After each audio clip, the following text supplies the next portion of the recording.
Bismillahirrahmanirrahim. Dear viewers, Assalamu alaikum. Welcome back to Talking Point, your official weekly current affairs program, talking the very latest in local, national, and even international issues affecting the community at large and, of course, the Muslim community. I'm in conversation with Mr. Omar Chowdhury today from Sandwell Cricket League, talking about cricket, more specifically related to the problems experienced by a lot of youngsters and yes, all of us as a whole, I suppose. Obesity, eating too much, our sofa style lifestyle that we're often asked to ditch, and we've just been talking about that in the first half of the program.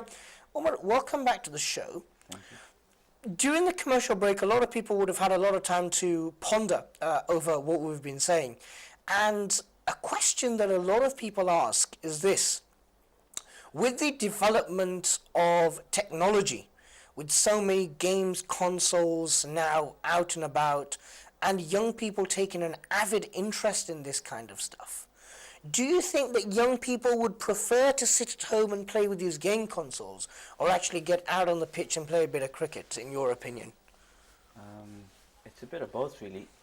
In every household now, you'll probably get two or three consoles. And although consoles are a bit more fun, and they help improve your eye coordination and your reaction times, and there are certain games that you can get that improve your mind. They're not all too good for you, and I think that tends to less happen in the Asian community, to have games consoles. It'd be a small percentage that will have game consoles actually within their homes. But the cricket is something different. I mean. People actually want to get involved in sport. It's not like they don't. It's just the encouragement. They need a bit of encouragement, a pat on the back when things go well. That's what it boils down to. I don't think there's a tendency to play more computer games and go out. I'll give you an example. My nephew's got a console game at home. He's only allowed to play at certain times in 20-minute, half an hour intervals. But on a weekend, he's in the park with a coach, training. So balance, you just need that right balance, really, and it's for the parents to provide that balance. Do you think that actually, specifically in the Muslim community and the Asian community as a whole, because cricket has been somewhat of a big phenomena for many years, right back from the days whereby we would only inhabit in places like India, Pakistan, Bangladesh, etc., that inspiration from the parents / guardians to actually take an interest in cricket plays a huge role in young people like your nephew, for example, choosing to take a balance between the game console and the practical sport itself? Yeah, I think what you mentioned earlier, the discipline part, they need to have some discipline at that age, and you can't constantly sit at a games console and play games all the time. You need to physically do something. Now, if you work out a daily routine, for example, a child will probably get half an hour of exercise a day, and that's at school during playtimes. Barring that, you can't see where they're going to get the next dose of sport or physical education from. So it's up to the parents really to help encourage youngsters to go out, go to the park, perhaps go with them and play cricket, play football, do sporting activities, and things like that.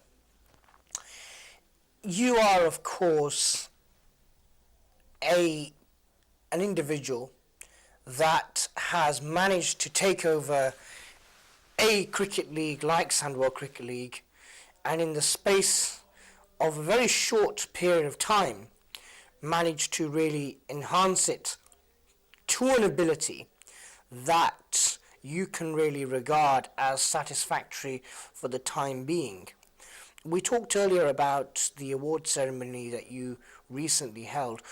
What is the inspiration behind the award ceremony itself? A lot of people might turn around and say, well, don't cricket players, youngsters get their own sense of recognition by playing on the pitch itself? Why do you choose to have an award ceremony?